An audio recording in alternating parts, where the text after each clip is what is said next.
Rule है, मेरा नाम लिया है सभापति जी। नहीं, नाम रेफरेंस में लिया है, कोई सभापति जी नाम नहीं। 114 करोड़ 114 उनकी बात मान लें कि 1 लाख करोड़ के हेल्थ बजट में 114 करोड़ यूएसएड देता है, तो क्या मुंबई में जिसने अटैक किया 2008 में हाफिज सईद को यूएसएड पैसा देती है? क्या सुप्रिया जी को बंबई के लोगों के बारे में नहीं पता है कि यूएसएड ने हाफिज सईद को और बंबई? आपकी बात आ गई, आपकी बात है श्री गुरमीत सिंह जी, श्री गुरमीत आपकी बात है ये। धन्यवाद सभापति जी। तिवारी साहब, श्री गुरमीत सिंह जी जी और तिवारी साहब बैठ जाओ, सर बैठ जाओ। Shri Gurmeet Singh ji, Shri Gurmeet, nothing will go on record. धन्यवाद सभापति जी। सभापति जी, जितने आप बोलिए, आपकी सत्ता पक्ष के लोग बोले, एक ही बात दोबारा कही गई कि जो भारत की अर्थव्यवस्था है वो दुनिया की सबसे 5वें नंबर पर पहुंच गई है। बहुत अच्छी बात है सर, हम तो चाहते हैं कि भारत पहले नंबर पर पहुंचे, लेकिन सर पर कैपिटा इनकम में भारत कहां खड़ा है? 1990 के दशक में भारत जीडीपी में 17वें नंबर पर था और आज 5वें नंबर पर है। लेकिन सर पर कैपिटा जीडीपी उस समय हम 1990 में 161 नंबर पर थे और आज भी 159 नंबर पर हैं। सिर्फ सर 2 रैंक हम नीचे आए इतने 35 साल में।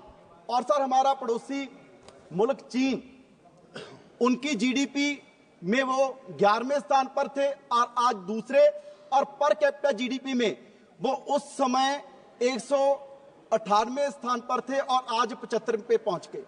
लेकिन सर हम आज भी वहीं अटके हुए हैं, क्योंकि सर हमारे देश में जो इनकम बढ़ रही है वो कुछ ही % लोग हैं जिनकी इंक्रीज हो रही है। सर पिछले 10 साल से जब से बीजेपी की सरकार है, जो कॉर्पोरेट्स हैं उद्योगपति, उनकी इनकम 18.3% से बढ़ रही है। और सर जो देश का आम नागरिक है उसकी इनकम मात्र 8.9% से बढ़ रही है। और सर एक्सपेंडिचर 9.5% से बढ़ रहा है। इट मीन कि आमदन 98 और खर्चा रुपया। एक्सपेंडिचर ज्यादा बढ़ रहा है क्योंकि तेल बढ़ रहा है, महंगाई बढ़ रही है, और जो आमदन है देश का जो आम नागरिक है उसकी कम बढ़ रही है। तो सर ये बात जो सारे जितने सत्ता पक्ष के लोग हैं कह रहे हैं जी 12 लाख तक टैक्स माफ कर दिया, इतने लोगों को फायदा हो गया, इतने लोगों को फायदा हो गया, पर सर सच्चाई ये है कि मात्र आज भी हमारे देश में सिर्फ 10% लोग हैं जिनकी प्रति महीने इनकम 25,000 से ज्यादा है। तो सर आप देखिए कितने लोगों को ये बेनिफिट पहुंच रहा होगा। और दूसरा सर, सुप्रिया जी ने भी बात की, जितने हमारे सांसद उन्होंने कहा कि डॉलर के मुकाबले जो हमारा रुपया है वो 85 से ऊपर चला गया। मैं सर सदन को याद करवाना चाहूंगा कि माननीय प्रधानमंत्री जी कहते थे कि रुपया आईसीयू में पहुंच गया है, अस्पताल में है। 14 से पहले ये रुपया नहीं घट रहा, देश की आबरू घट रही है। तो सर मैं सरकार से पूछना चाहता हूं कि अब रुपया आबरू नहीं रहा? जो 65 पर रुपया आईसीयू में था तो सर अब 87 पर पहुंच गया। अब वो रुपया कहां है? आपका डॉक्टर ने कह दिया कि जी घर ले जाए, या तो सरकार कह दे कि जी अब कोई इलाज नहीं हो सकता, डिक्लेयर कर दो आप। सर ये मैं नहीं, पूरा देश सरकार से पूछना चाहता है।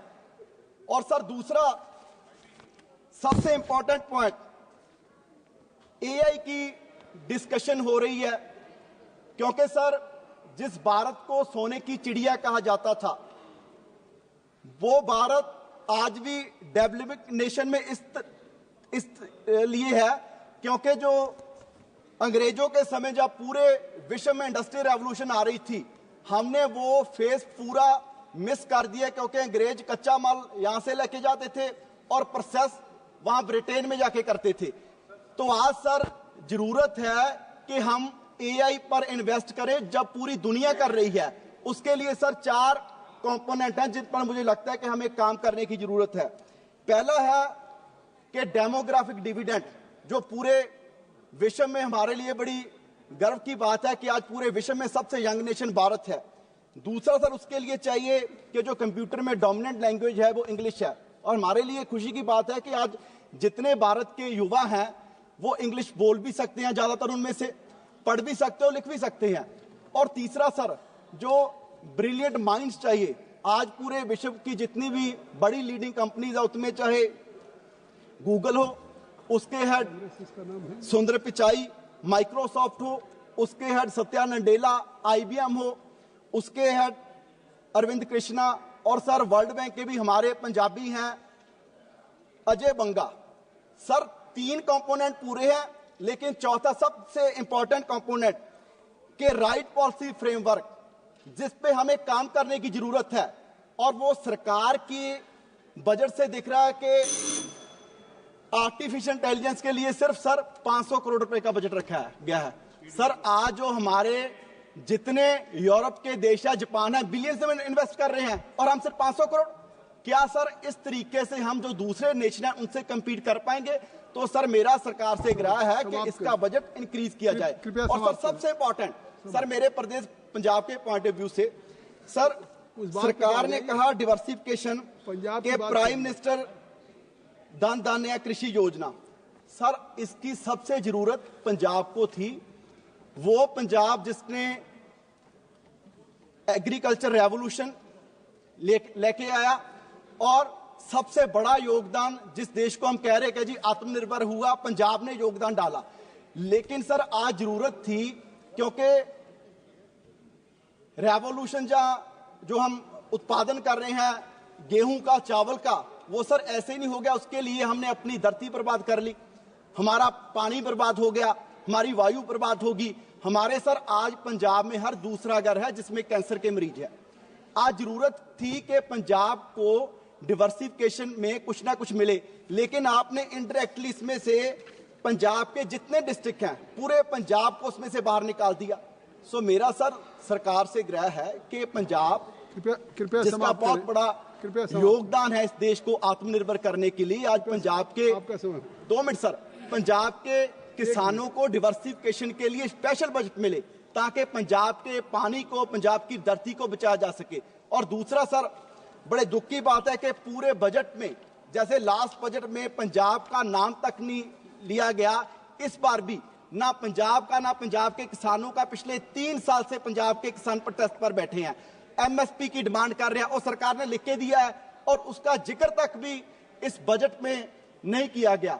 और सर इसके अलावा, क्योंकि पंजाब में जितने हमारे नेबरिंग स्टेट है, उनकी इंडस्ट्री के लिए कोई ना कोई स्पेशल पैकेज केंद्र सरकार देती रही है, लेकिन पंजाब को बॉर्डर स्टेट होने के बावजूद भी कभी कोई पैकेज नहीं मिला। तो सर मैं सरकार से आग्रह करूंगा अपने संगरूर के लिए, क्योंकि वहां एग्रीकल्चर इंप्लीमेंट्स की इंडस्ट्री है, हमारे वहां से हंडियाया है, वहां से बल्कि ट्रैक्टर बाहरले देशों तक पहुंच जाते हैं। तो सर उनके लिए कोई ना कोई पैकेज, उनके बेनिफिट के लिए कोई GST में छूट, ताकि वहां की इंडस्ट्री ग्रो कर सके। Thank you sir. Shri Mithun Reddy ji.